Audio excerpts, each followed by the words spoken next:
Assalamualaikum warahmatullahi wabarakatuh. Waalaikumsalam warahmatullahi wabarakatuh. Bismillahirrahmanirrahim. Alhamdulillahirabbil alamin. Wa bihi nasta'inu ala umuri dunya waddin. Wassalatu wassalamu ala asyrafil anbiya'i wal mursalin. Sayyidina wa maulana Muhammadin wa ala alihi wa sahbihi ajma'in. Rabbi shrah li sadri wa yassir li amri wahlul 'uqdatam min lisani yafqahu qawli, amma ba'du. Baik, perkuliahan kita pada hari ini kita buka bersama-sama dengan membaca lafaz basmalah. Bismillahirrahmanirrahim. Bismillahirrahmanirrahim. Oke, baik. Hari ini kita kembali masuk dalam perkuliahan mata kuliah Hadis Ahkam 2 ya. Sekarang sudah masuk ke pertemuan ke berapa ini? Keempat ya. Kita masuk ke pertemuan keempat. Setelah kemarin minggu yang lalu tanggal 20 September kita sudah mengadakan hafalan ya. Iya, Pak. Dan ini saya kemarin ada satu orang tuh ya yang belum setoran karena sakit. Betul ya? Alfi ada Alfi. Ada hari ini masuk Alfi. Ada Alfi? Ada nggak Alfi? Ada Pak, saya. Mana Alfi? Mana? Saya. Hah? Ini Ada Pak. mana Alfi? Oh Iya. ini tipe 1901 ini. Iya. Kamu sakit atau sakit apa kemarin? Habis operasi Pak. Operasi apa kamu? Operasi hemoroid, penyakit hemoroid. Oh, bukan COVID ya? Bukan Pak. Ya, oke. Ini Pak. Segera kamu hafalannya, tapi bukan sekarang. Bisa segera, tapi gini aja. Untuk hafalan minggu depan ya. Minggu depan kan hafalan lagi. Nanti hafalan tambahan kamu khusus. Kalau yang lain kan nanti hafalan materi kedua. Materi yang kedua ini, yang hari ini ya. Kalau kamu besok materi ini dan yang kemarin ya. Jadi dua hafalannya kamu. Bisa ya? Alfi? Jelas nggak suaranya? Oh, macet-macet ini. Ya, oke lah. Sudah cukup jelas ya. Jadi khusus Alfi dan siapa ini? Chandra Nur Alif. Ada nggak Chandra Nur Alif? Ada nggak? Ada nggak di sini? Chandra Nur Alif. Mana? Ada nggak? Nggak ada kayaknya ya. Ya, jadi yang atas nama Chandra Nur Alif dan Alfi Trimal Amah. Setorannya 2 untuk yang hari ini sama yang kemarin. Yang lain semuanya sudah ya. Ini sudah lengkap semua ini. Mulai dari Asep, Mufrodi, Wildan, Zamroni, Maimunah, Dedet, Mahfudo, Tiara Kasih, Aliyatun, Lutfia, Rahmawati, Umi, Idia, Khodria, Din, Desi, Ahmad Rifki, Rahmat, Maya Sifa, Zahra. Sudah semua. Di Jekotul, Rian, Rizky Nayuti, Azizul Manal, Kandias, Umairah, Filna, Syakiran, Alafiat, Amarian, Rizka, Mega, Muizudin, dan Lisda. Semuanya sudah ya. Oke, baik. Sekarang kita masuk ke materi yang kedua ya. Sekarang masuk ke materi yang kedua. Nah, saya cek. Nah, sekarang sudah ada di Google Classroom materi yang kedua. Sudah tampil ya, sudah muncul ini. Itu materi kuliah pertemuan keempat, materi kedua ya. Yaitu materi tentang hadis-hadis Nabi Muhammad Shallallahu Alaihi Wasallam yang terkait dengan konsep kafa'ah. Oke, saya share dulu ya materinya. Saya share. Nah, ini sudah ada di Google Classroom. Silakan kalian buka Google Classroom-nya karena sudah tampil, sudah muncul. Oke, baik. Untuk hadis-hadis Nabi Muhammad yang terkait dengan konsep kafa'ah itu saya tampilkan ada 3 hadis ya. Ada 3 hadis.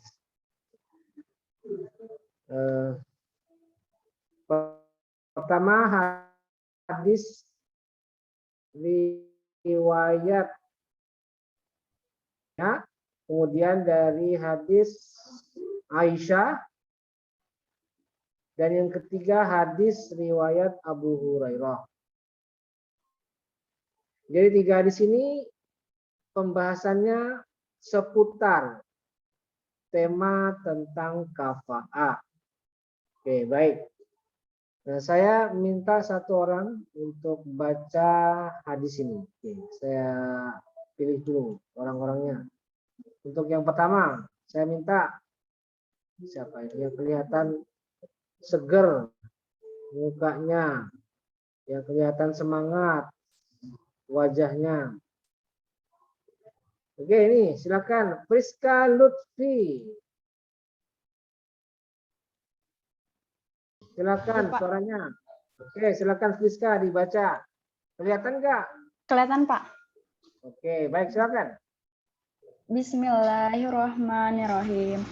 An Abdillahi ibni Buraidata an abihi qala za'at fatatun ila Rasulillahi sallallahu alaihi wasallam faqalat inna abi zawazani ibna akhihi liyarfa'a bi khasisatuhu qala faza'ala al-amra ilaiha faqalat qad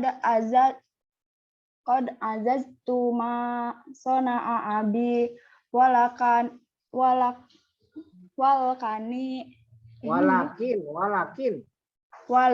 aradatu an a'liman Bacanya gimana Friska? Aradtu. Walakin aradtu an a'liman nasa'a an laisa ilal abai minal amri syai'un.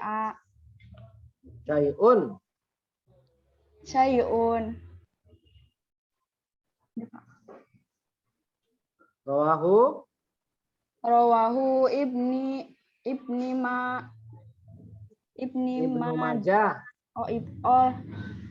Ibnu Majah. Artinya juga, Pak.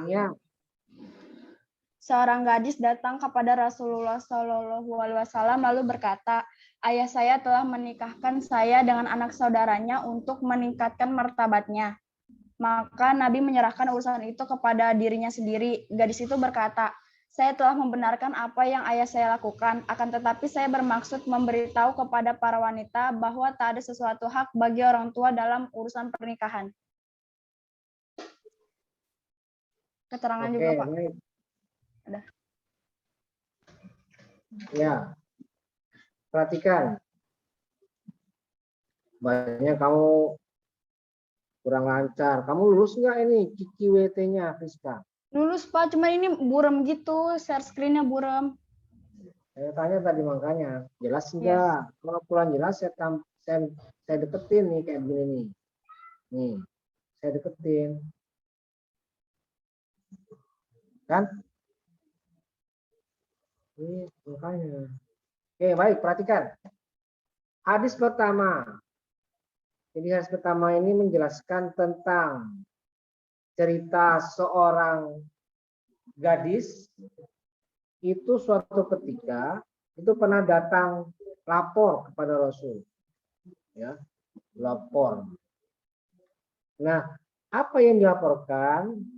Jadi gadis ini mengatakan, saya sudah menikah, ya Rasul, saya sudah menikah. Dan yang menikahkan saya itu adalah bapak kandung saya. Dan ternyata bapak kandung saya itu menjodohkan orang lain kepada saya. Orang lain itu ternyata masih ada hubungan kekerabatan dengan bapak saya. Karena masih ada hubungan darah, masih saudara dengan bapak saya. Nah, si bapak ini, menurut si perempuan ini, si bapak ini menjodohkan dia dengan anaknya saudaranya dia, dengan sepupu saya. Cuma saya kurang seret, kurang cocok, kurang senang, kurang suka dengan pilihan bapak saya.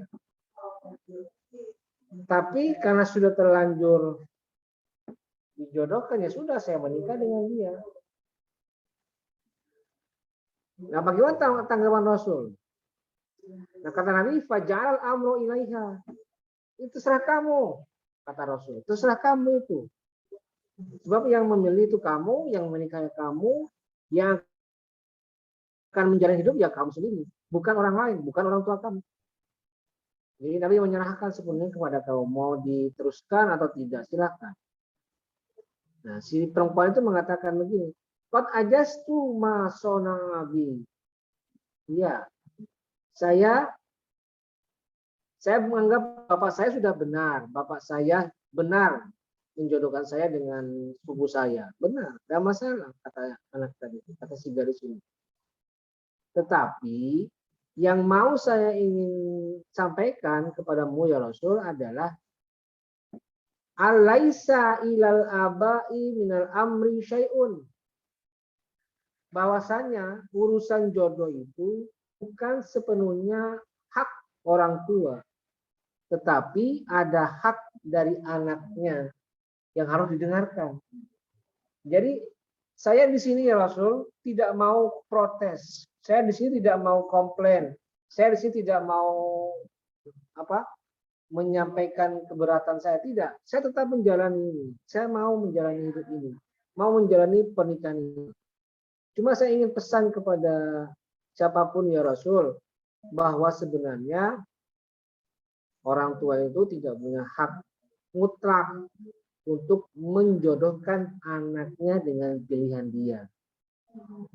Tetap harus ada pertimbangan dari anaknya, apakah mau atau tidak. Nah, jadi hadis ini secara tegas menjelaskan tentang bahwasanya seorang perempuan yang mau menikah atau yang mau dijodohkan itu ditanyakan dulu, meskipun pilihannya dari orang tua, bukan dari anaknya. Tanyakan, mau nggak kamu nak dengan pilihan orang tua?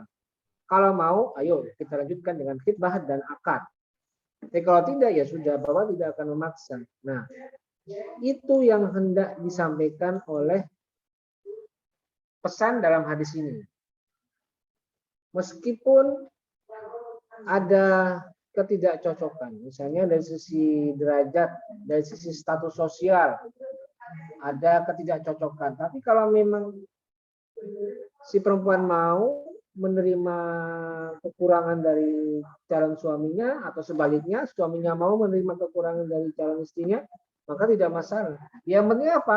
Konsep kafaah itu bisa tetap diterapkan. Untuk apa? Untuk menghindari seseorang dari aib sebenarnya. Tapi kalau orang itu mau menanggung caci maki dari orang lain, meskipun tidak kafaah, tidak masalah. Karena itu pilihan terbaik adalah serahkan semua pilihan pernikahan itu kepada anaknya. Jangan dimonopoli oleh orang tua. Jadi itu ya, hadis ini menjelaskan tentang hati-hati dalam menjodohkan anaknya. Karena harus ada keterlibatan anak dalam memutuskan dengan siapa dia akan menikah. Gitu. Jadi hadis ini menyatakan bahwa seorang ayah tidak dapat memaksa anak perempuannya untuk dinikahkan dengan siapapun yang sebenarnya tidak disukai. Kalau tidak disukai ya sudah, jangan dilanjutkan khitbah ataupun akad. Kalau disuka meskipun dalam hati dongkol ya silakan dilanjutkan. Nah, itulah hadis yang pertama terkait dengan konsep kafa'ah. Coba sebelum saya lanjutkan saya tanya, ada nggak yang masih ingat apa itu sebenarnya konsep kafa'ah? Apa makna kafa'ah dalam Islam? Coba ada yang bisa jawab nggak? Apa itu kafa'ah? Ayo, mahual kafa'ah. Pengertiannya ada yang tahu nggak? Dulu semester 3 sudah ada ini. Atau semester 3 kalau nggak salah. Di mata kuliah fikih munakahat 1. Coba siapa yang bisa jawab? Apa itu kafa'ah? Ada yang bisa jawab nggak? Coba saya tanya ini. Antara kondisi laki-laki dan kondisi perempuan. Coba siapa tadi yang jawab tadi itu? Siapa namanya? Rohma, Pak. Rahma ya? Iya, Pak. Coba apa pengertian kafa'ah, Rahma? Kesetaraan kondisi antara laki-laki sama yang perempuannya, Pak. Kesetaraan, oke, baik, kesetaraan, baik. Jadi kafa'ah itu adalah dalam istilah Arabnya al-mumasalatu bainaz zaujaini. Mumasalah atau kesetaraan, kesamaan, kemiripan di antara suami dan istri. Dalam hal apa? Dalam hal misalnya diumurin maksusotin, dalam hal yang khusus, misalnya setara dalam pendidikan. Jadi suaminya kalau lulusan S1, maka istrinya juga minimal lulusan S1. Jangan yang SD lulusannya, terlalu jauh, jomplang. Itu tidak kafa'ah namanya. Atau yang juga tidak kalah pentingnya, kafa'ah dalam apa? Dalam hal agama. Itu wajib, itu ya tidak boleh tidak. Harus sama-sama beragama Islam. Kalau yang perempuan misalnya calon istrinya itu beda agama, ya wajib itu dimu'alafkan. Ya. Kalau tidak mau mu'alaf, ya sudah. Hubungan kita cukup sampai di sini. Begitu. Oke, baik. Itulah pengertian kafa'ah. Oke, baik. Kita lanjutkan. Ini hadis yang ke-1. Berikutnya hadis yang kedua. Oke, silakan saya minta saudara sekarang gantian saudara. Saudara, kok cari yang laki-laki. Siapa ini? Yang muslimin, yang mukminin, yang laki-laki. Mana ini? Nah, ini dia nih, Azizul Manal. Silakan Azizul Manal. Baik, Pak. Silakan dibaca. Bismillahirrahmanirrahim.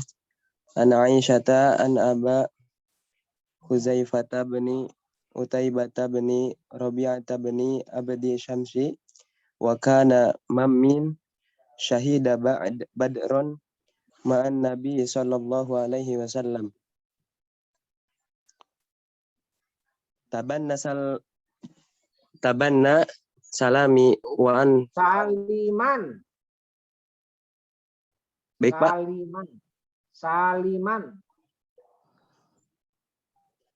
Baik, Pak. Ayo. Tabanna saliman wan kahahu bena ta akhihil walida bani Utaibata bani Rabi'ata wa huwa maula limra'atin minal ansori rawahul Bukhari wan Nisa'i wa Abu Daud.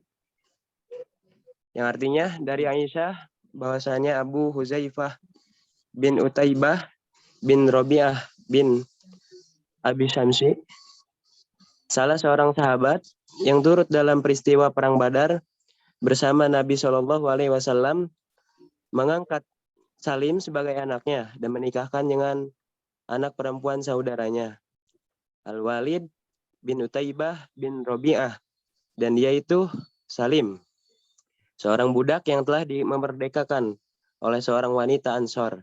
Hadis riwayat Bukhari, Nasa'i, dan Abu Daud. Oke, baik. Jadi itu hadis yang kedua tadi ya dari Aisyah yang menceritakan hadis ini bahwasanya ada seorang sahabat Nabi yang pernah menemani Nabi ikut berperang dalam perang Badar yang namanya Abu Huzaifah. Nah, Abu Huzaifah ini pernah menikahkan,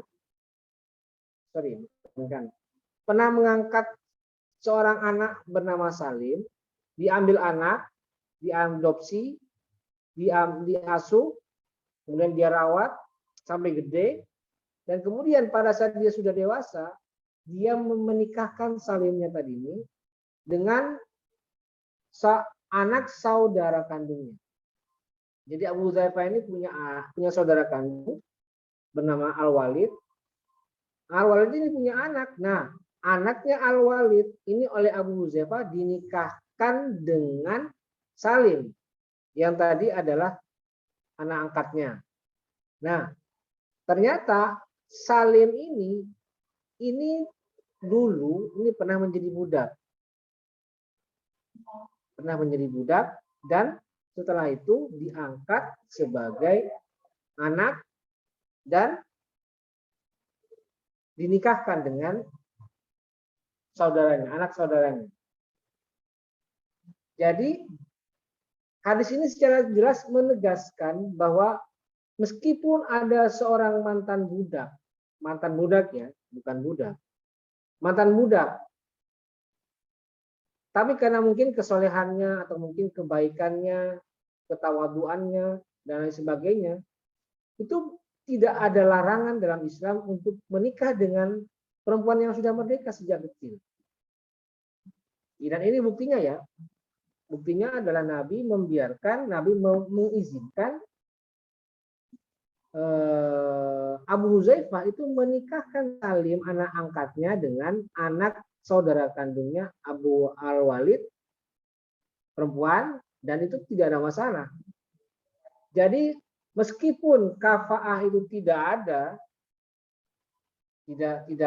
diterapkan, tapi kalau memang sudah ada rasa cinta di antara keduanya dan kedua orang tua juga sepakat, maka tidak masalah mengabaikan aspek kafaah. Memang ada sebagian ulama masih menganggap orang Quraisy harus menikah dengan orang Quraisy. Kabilah ini harus menikah dengan kabilah ini. Dan tidak boleh kabilah ini menikah dengan kabilah lain. Atau mungkin kabilah ini yang dulu pernah menjadi budak tidak boleh menikah dengan kabilah yang benar-benar merdeka sejak lahir. Itu tidak ada. Memang ada larangan. Tapi itu bukan ajaran Islam. Itu hanya tradisi masyarakat Arab. Dan Islam menyamaratakan di antara semua orang tanpa pandang bulu, tanpa pandang derajat, tanpa pandang suku dan lain sebagainya. Karena apa? Semua orang sama. Yang beda adalah ketakwaannya. Kalau memang dia bertakwa, itu baik. Kalau tidak ya sudah. Dia bukan orang yang bertakwa. Yang dipandang adalah ketakwaannya, bukan karena derajat ataupun status sosialnya. Nah, di sini yang menjelaskan hadis ini tidak masalah.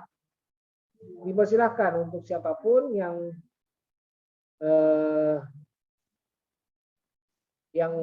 beda derajat, misalnya beda kafaah, untuk menikah.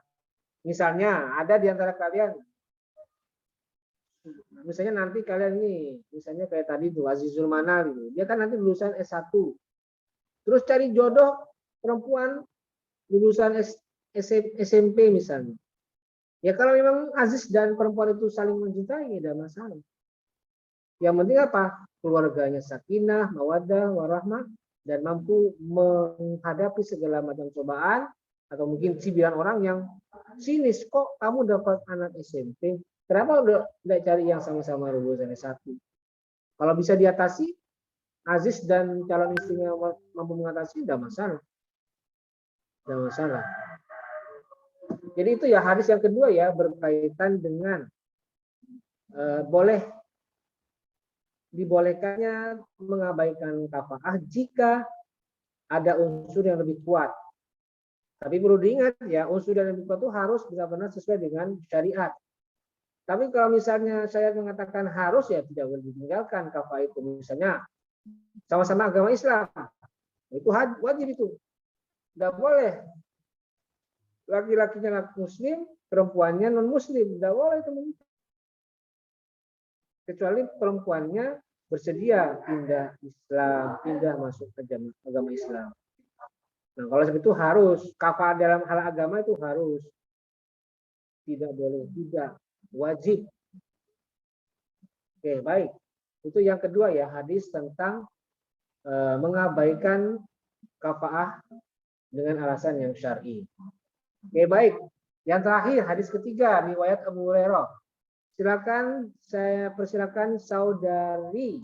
Nah, giliran yang perempuan sekarang.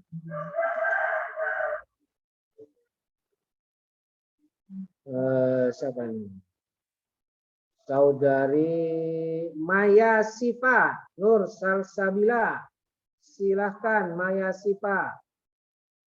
Suaranya Ya, Pak. diaktifkan. Terdengar ya, Silakan. Pak, suaranya. Bentar. Oke, silakan. Iya, Pak. Bismillahirrahmanirrahim. An Abi Hurairah radhiyallahu anhu anin Nabiyya sallallahu alaihi wasallam qala tunkahul amro'atu li arba'in Mar'atu. Tungkahul mar'atu. Ulangi. tunkahul mar'atu li arba'in lima liha walihasabiha wa jamaliha walidiniha fadfar bidzatid daini taribat yadaka Din, bukan dain. Din. bidatid din taribat yadaka rawahul Bukhari. Dari Abu Hurairah dari Nabi Muhammad SAW bersabda, perempuan dinikahi karena 4 hal, karena hartanya, karena kedudukannya, karena parasnya, dan karena agamanya. Maka utamakan memilih perempuan karena agamanya, karena kalau tidak demikian, niscaya kamu akan merugi. Oke, baik. Jadi singkatnya hadis ketiga ini menjelaskan tentang kriteria yang perlu diperhatikan ketika seseorang ingin mencari jodoh atau ketika seseorang dituntut untuk memilih pasangan hidupnya. Nah, menurut kebanyakan orang itu biasanya ada 4 hal yang diperhatikan. Orang kalau mau cari jodoh biasanya 4 hal yang dia pertimbangkan. Apa saja? Yang pertama, liha, hartanya. Ini orang kaya apa enggak ini? Punya harta berapa? Apakah dia terpandang karena hartanya atau tidak? Itu yang pertama. Yang kedua, wahasabiha. Karena garis keturunannya. Karena hasabiha kedudukannya. Maksudnya kedudukannya itu apa ya? Karena dia punya derajat apa di masyarakat. Dia anaknya petinggi, dia anaknya tokoh masyarakat, dia anaknya kiai, dia anaknya siapa, itu sangat berpengaruh. Nah, itu biasanya orang kalau mau cari jodoh melihat itu, gitu ya. Lalu yang ketiga, wajamaliha. Nah, ini yang paling banyak. Karena kecantikannya, jamaliha, karena kecantikannya. Saya yakin semua mahasiswa HKI yang di kelas ini pasti bicara pilih pasangan itu yang cantik. Nggak ada yang enggak ini. Semua pasti yang berebut dapat yang cantik. Dan yang keempat, lidiniha, karena agamanya.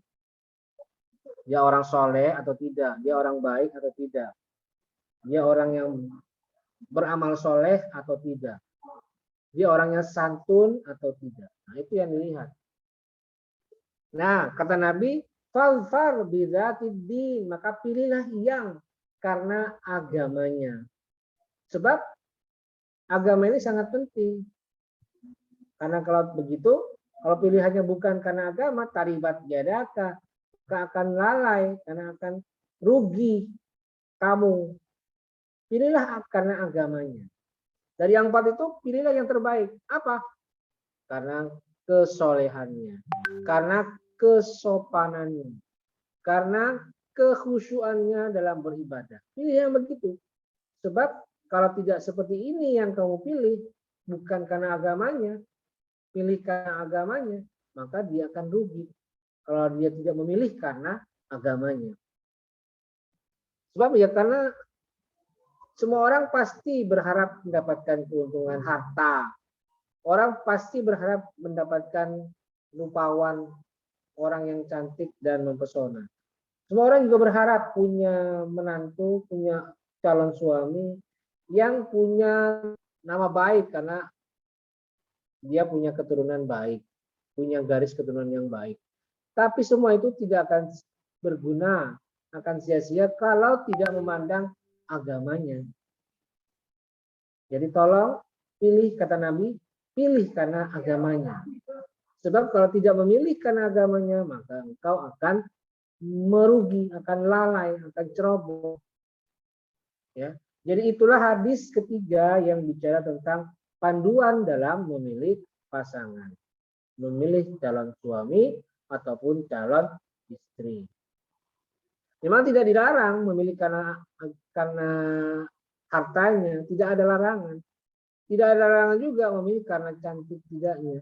Tidak ada larangan memilih karena garis keturunannya. Tapi lebih baik semua itu diutamakan terlebih dahulu faktor agamanya. Itu ya. Nah, itulah 3 hadis tadi yang sudah saya jelaskan berkaitan dengan hadis-hadis Nabi Muhammad Sallallahu Alaihi Wasallam yang terkait dengan konsep kafaah.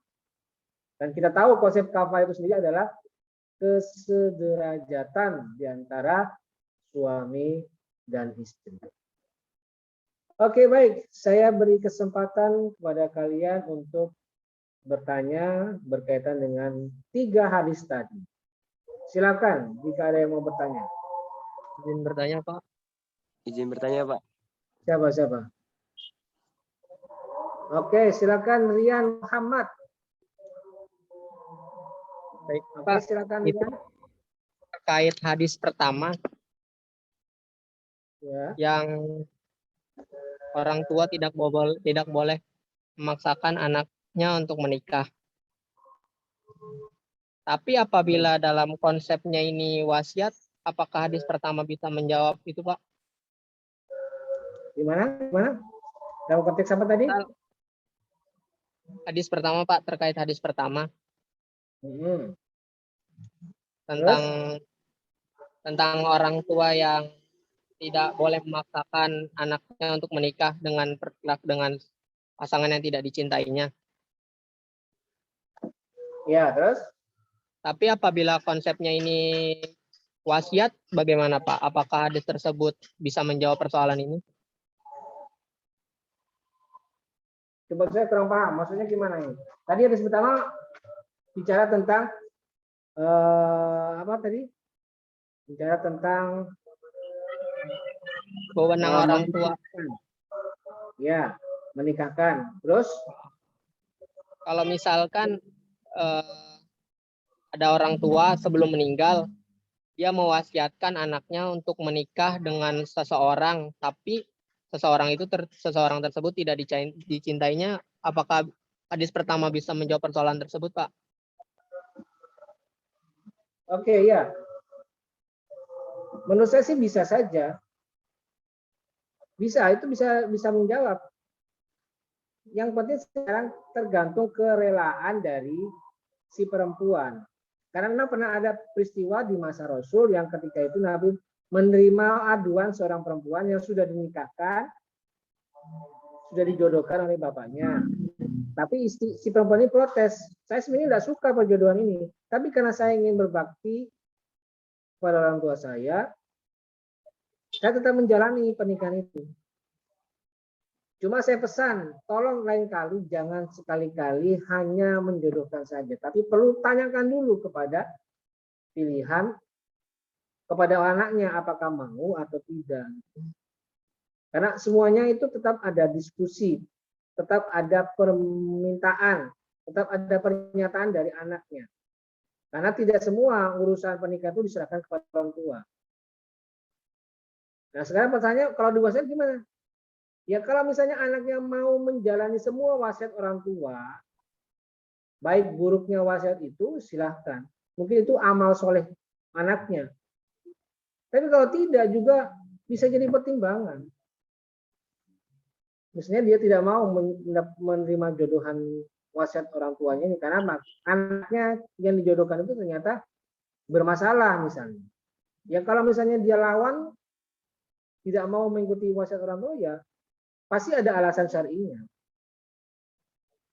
Jadi saya rasa kalau tadi pertanyaannya bagaimana Pak kalau misalnya ya bisa juga diikuti hadis ini, bisa juga tidak. Misalnya tidak mau mengikuti saran orang tuanya karena faktor calon suaminya yang bermasalah. Gitu ya Rian ya. Kalaupun tidak dilakukan, tidak berdosa ya Pak? Apa berdosa? Ya, lihat kemaslahatannya dulu. Kalau misalnya wasiat itu mengatakan pokoknya kamu menikah dengan si A. Tapi faktanya gimana? A-nya baik nggak? Kalau misalnya baik, tidak ada alasan untuk menolak, ya mungkin berdosa anaknya. Kenapa? Karena menolak menjalani wasiat orang tua. Padahal anaknya tetap soleh ya, anaknya baik ini, santun, selalu berbuat baik. Tapi karena faktor si perempuannya tidak suka dengan perjodohan, ya sudah akhirnya ditolak. Oke, kalau Oke, baik, misalnya ada alasan itu ya bisa ditolak. Ya. Jadi gitu Baik, ya, Pak. Rian ya. Ya, Pak. Jelas ya. Oke, baik. Berikutnya silakan yang lain kalau masih ada. Ayo silakan Aziz, silakan nih, Raisen ini, silakan Aziz. Yo. Baik Pak, Aziz. jika tidak kafah karena adat gimana Pak? Contohnya gimana? Jadi di dalam adat tersebut tidak boleh menikah dengan adat ini. Nah, itu bagaimana Pak? Ya, jadi gini ya. Apakah adat itu bisa menjadi hukum? Pertanyaannya. Selama adat itu tidak bertabrakan dengan syariat, tidak menentang prinsip-prinsip syariat, dan justru mendukung penerapan syariat, maka tidak masalah. Dan bahkan adat itu bisa menjadi hukum. Lihat kaidah usul fikihnya. Al-adatu muhakkamatun. Adat itu bisa menjadi hukum. Adat bisa dijadikan hukum. Muhakkamatun bisa dijadikan hukum. Jadi kalau menentang adat berarti menentang syariat juga sebenarnya. Misalnya ada larangan orang Banten itu menurut adat misalnya ya misalnya. Menurut adat Banten Selatan misalnya. Orang kalau menikah tidak boleh mengambil pasangannya berasal dari wilayah utara misalnya. Itu ada tuh dan tidak boleh dilawan. Kalau dilawan pasti akan muncul bala. Kita lihat apakah itu ada maslahat atau justru mafsadat dalam ajaran syariat. Ada nggak maslahatnya? Ada nggak mafsadatnya? Kalau mafsadatnya justru muncul, maka dengan adanya mafsadat itu bisa menjadi hukum, maka wajib diterapkan. Tapi kalau tidak ada mafsadatnya, mungkin bahkan ada maslahatnya, maka tidak perlu diterapkan. Jadi itu aja.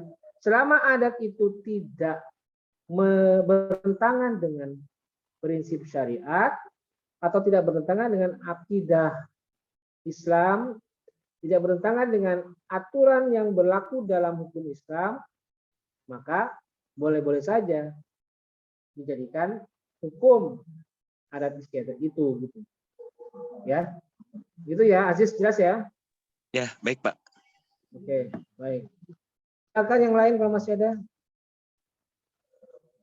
Aku mau nanya, Siapa namanya? Rahmawati. Oh, Rahma. Silakan Rahma. Iya, ini kan tadi di hadis 2 kan yang katanya nikah kayak masih saudara gitu. Nah, sedangkan kalau di Qurratul Uyun itu ada wanita yang dinikahi, nih, katanya, janganlah kalian kawin dengan wanita yang masih ada hubungan keluarga karena anak yang dilahirkan akan kurus, katanya gitu. Apa gimana tuh, Pak? Itu ada nggak bukti secara medis itu?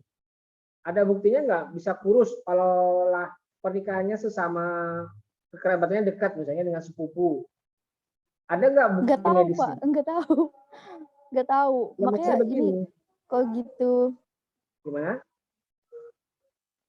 Ya kalau misalnya ada bukti dan ada penelitian yang membuktikan bahwa pernikahan yang dekat, pernikahan antara seseorang yang berdekatan silsilah kekerabatannya, itu bisa menimbulkan dampak buruk secara medis atau secara genealogis, maka itu dilarang pastinya. Misalnya di daerah saya itu ada pantangan katanya. Kalau menikah terlalu dekat itu tidak baik. Maka dari itu jarang, bahkan tidak ada orang menikah dengan satu sepupu. Sepupu udah boleh menikah. Kenapa? Karena ada pantangan. Kalau itu pernah ada bukti, misalnya pernikahan antar sepupu itu nanti anaknya akan mengalami gangguan mental misalnya. Ada buktinya misalnya. Kalau itu terbukti maka akan dilarang mestinya. Akan ada pencegahan perkawinan. Kalau ada buktinya ya, ada larangan. Maka larangan itu bisa menjadi wajar. Ada adat seperti itu. Tapi kalau tidak ada ya ada masalah. Di daerah tempat lain juga wajar kok pernikahan sepupu yang berdekatan ya. Satu kakek, satu nenek menikah. Walaupun beda anak. Tidak masalah. Bahkan kiai saya sendiri itu menikah dengan sepupu dia. Anaknya bagus-bagus kok. Tidak masalah. Gitu ya, Rahma ya. Kalau Iya, Pak. ada ajaran dalam kitab yang melarang ya ikuti saja. Tapi kalau suatu ketika dimungkinkan terjadi, selama tidak bertentangan dengan ajaran Islam, tidak apa-apa. Gitu. Ya jelas ya Rahma ya. Iya, Pak. Makasih, Pak. Baik. Sudah? Masih ada atau sudah selesai pertanyaannya? Bapak mau nanya, Siapa? Maya. Oh, Maya. Silakan Maya. Satu lagi aja ya pertanyaannya ya. Oke. Iya, Pak. Tadi kan berbicara tentang kafaah yang berbeda agama.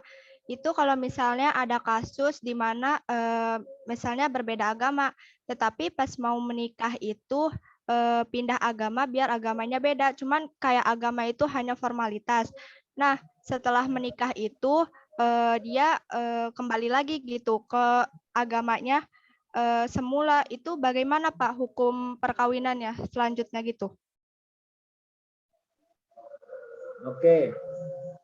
Bagaimana kalau ada pernikahan, misalnya pernikahannya secara Islami, secara Islam, pakai rukun dan syarat menurut Islam, yang calon suaminya misalnya masih beda agama, masuk Islam. Kayak kasus pernikahan artis itu ya. Iya, jadi cuma formalitas. Iya. Yang jelas hukum tidak mengatur hal yang sifatnya seperti itu. Karena apa? Yang penting selama akad nikah itu mengikuti peraturan, mengikuti aturan dalam perundang-undangan, mengikuti ketentuan yang berlaku di wilayah hukum yang bersangkutan. Selama mengikuti aturan itu ya tetap diterima. Kalau misalnya kemudian ternyata mereka mengingkari, bahkan menafikan semua itu dengan cara setelah selesai akad mereka langsung murtad, itu urusan mereka. Hukum tidak bisa menyentuh kepada ranah itu karena bukan wilayah mereka. Maka tidak bisa hukum akan menyangsi mereka, memberikan sanksi yang mengikat mereka. Karena tidak ada aturannya. Dalam hukum pidana tidak ada yang mengatur memenjarakan perempuan atau memenjarakan laki-laki yang pindah agama. Tidak ada aturannya. Tidak ada aturan tentang hukum pidana bagi murtadin, ya tidak ada. Meskipun mereka sebenarnya sudah mempermainkan ajaran pernikahan dalam Islam ya. Tapi tidak ada aturan, ya sudah biarin saja. Kalau kita mau bersikap ya biarin saja. Ya sudah. Itu urusan mereka. Biar nanti mereka akan diazab oleh Allah. Bukan sekarang urusannya, urusan nanti di akhirat. Karena secara zahir, secara lahir tidak ada aturan yang membuat pelaku seperti mereka itu akan jera ketika melakukan ulang. Tidak akan ada lagi pengulangan bagi orang-orang lain yang ingin mencoba hal yang sama. Nah, tidak. Dalam hukum Islam, dalam hukum positif di Indonesia itu tidak ada yang mengatur sampai ke wilayah sanksi dan pemidanaan, tidak ada. Misalnya orang yang melanggar hukum perkawinan Islam atau hukum perkawinan menurut Undang-Undang Nomor 1 Tahun 74, ada nggak sanksinya? Tidak ada. Karena hukum perkawinan itu hanya bersifat keperdataan. Keperdataan itu bukan pidana, bukan. Kecuali dia melakukan penipuan administrasi negara misalnya. Memasukkan nama dan identitas dia ketika proses pencatatan nikah. Nah, itu bisa dipidanakan, tapi karena pernikahannya. Kalau pernikahan itu kan bersifat perdata khusus. Tidak bisa dipidana itu. Gitu ya penjelasan saya mengenai kasus yang kamu tanyakan tadi. Oke, jelas ya?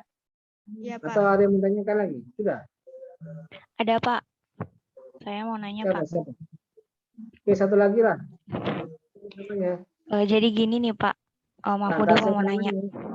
Siapa Mahfudo. namanya? Mahfudo, Pak. Oke, silakan Udo. Habis dong. Yuk, terakhir.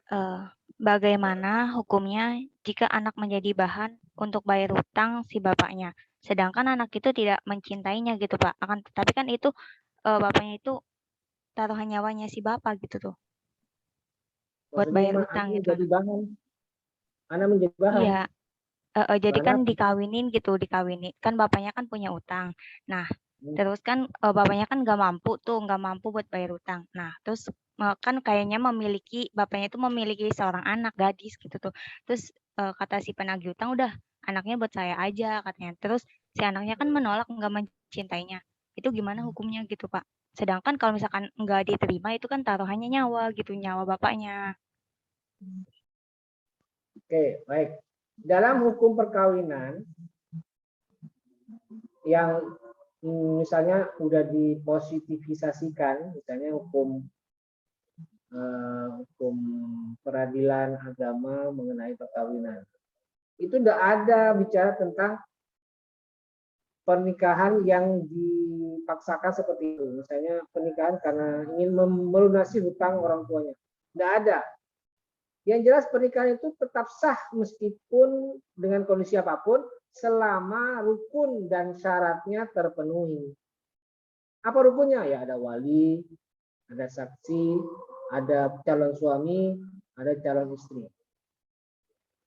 Kemudian syaratnya terpenuhi. Syarat-syarat pernikahannya terpenuhi. Ada semua. Meskipun anak itu dinikahkan karena ingin membayar hutang orang tuanya. Tidak sampai ke situ aturan di situ. Tidak ada ketentuannya. Jadi kalau selama ketika akad wali penghulu misalnya menanyakan, bersedia nggak menikah dengan ini? Ya bersedia, meskipun hatinya dongkol, hatinya marah, sebenarnya nggak mau saya menikah dengan dia. Hatinya ngomong gitu. Tapi di mulutnya bilang, ya saya mau. Ya sudah, dicatatkan. Akad selesai. Dan tidak ada hukum yang mengatur itu. Tidak ada kan? Jika terjadi upacara akad, kemudian akad itu ditanyakan calon suaminya, bersedia nggak menikah dengan calon istri? Kemudian ditanya calon istrinya, bersedia nggak menikah dengan calon suami ini? Dan semuanya sudah berjalan wajar, ya tidak masalah. Tetap berjalan. Meskipun kenyataannya di belakang layar mengatakan ini keterpaksaan. Karena apa? Karena mau menikah untuk melunasi hutang orang tuanya. Nah, mungkin baru bisa diperkara kalau misalnya ada penipuan. Misalnya. Ada penipuan. Sebenarnya yang menikah bukan si A, tapi si B. Nah, itu bisa diperkarakan. Tapi kalau yang berkaitan dengan keterpaksaan seperti itu, tidak bisa. Tetap tidak bisa ya, Mahfudo ya. Tetap tidak bisa dipersoalkan. Yang penting nanti kalau misalnya mau cerai, ya cerai aja. gugat saja calon istrinya. Nah, calon istrinya mengajukan gugatan ke pengadilan agama untuk dimintakan gugat cerai. Alasannya apa? Karena suaminya mungkin selama ini tidak bertanggung jawab. Bisa seperti itu. Tapi sampai selama belum ada persoalan atau perkara yang muncul dalam perkawinan yang diakibatkan oleh tidak cintanya si istri kepada suami, selama belum ada perkara ya, belum ada masalah, maka tidak akan terjadi perceraian secara hukum positif di Indonesia. Gitu ya. Jelas ya udah ya? Iya, Pak. Terima kasih ya, Pak. Oke, baik. Baik, saya kira cukup ya pertanyaan-pertanyaannya. Sudah Iya, semuanya. Pak. Ya, Pak. Sudah, berikutnya. Ini ada yang nanya absen ya. Nah, sudah silakan isi absennya. Yang hari ini masuk di Zoom meeting, segera isi absen. Karena kalau tidak absen berarti dianggap tidak hadir hari ini. Ini sekarang berapa orang yang sudah absen ini? Coba saya cek. AKIB yang absen sudah berapa orang? Nah, saya cekkan. Dalam batas ini. Sudah, salah ya.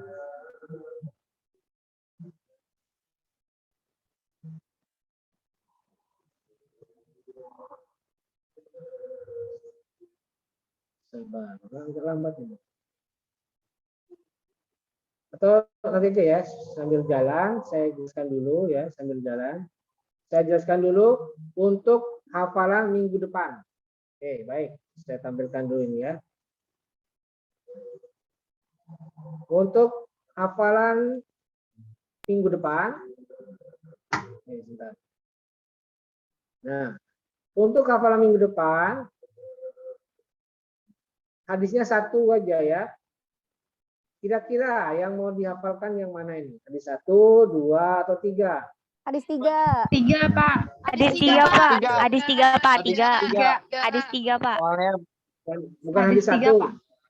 Bukan. Hadis 3, please. Enggak, Pak. Hadis 3 aja, Pak. 3. Hadis 3, Pak. Please. Ya, Hadis jadi 3, Pak. minggu depan hadis yang dihafalkan adalah hadis nomor 3. Ini ya. Alhamdulillah. Iya, Pak. Hadis nomor 3 riwayat Abu Hurairah tentang konsep memilih jodoh. Ya. Nanti silakan dihafalkan matanya dan terjemahannya. Ya. Matan dan terjemahannya ini dia ya.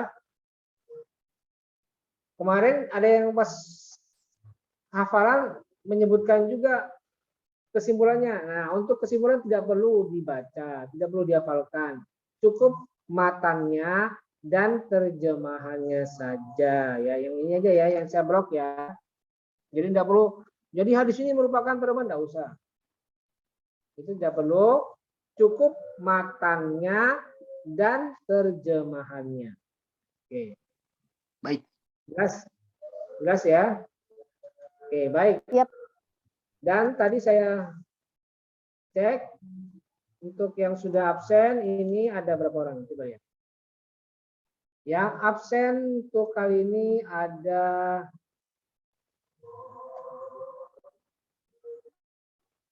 masih lama ini, masih belum muncul-muncul ini. Sabar ya.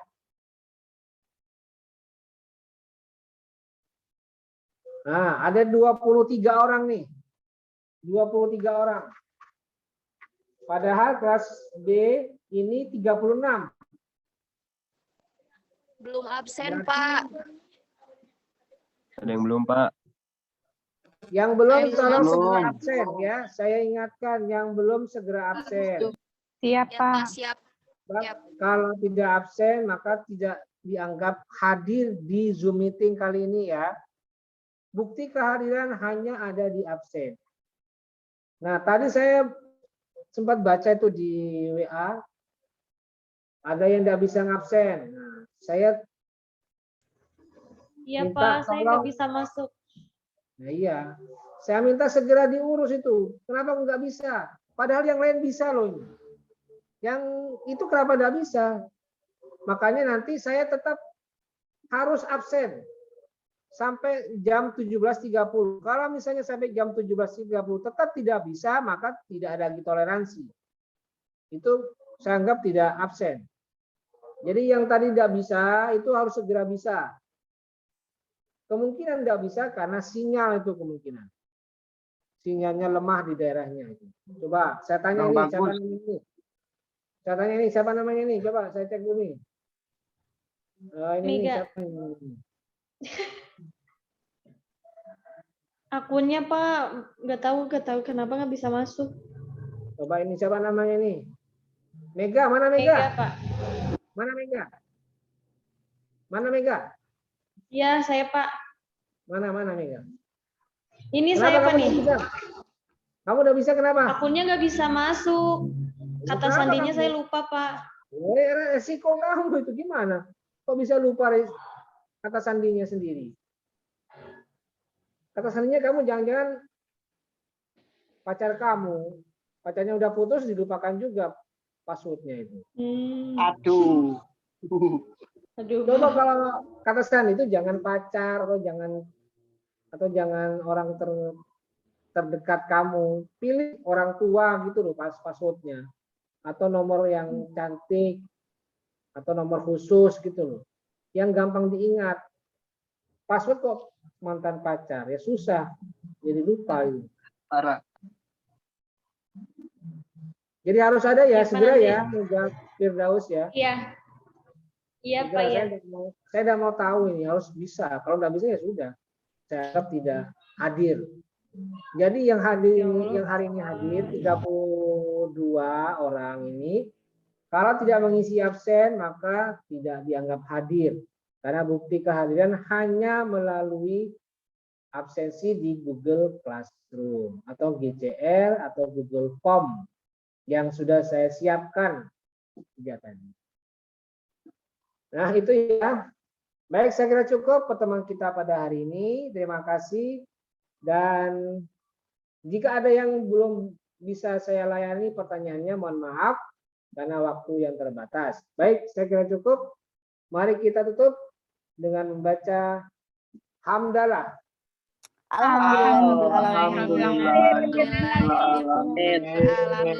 Baik, Terima kasih, terima Pak. kasih. Assalamualaikum warahmatullahi wabarakatuh. Waalaikumsalam warahmatullahi wabarakatuh. Saya titipkan Terima kasih, Pak. ya. Ya Pak.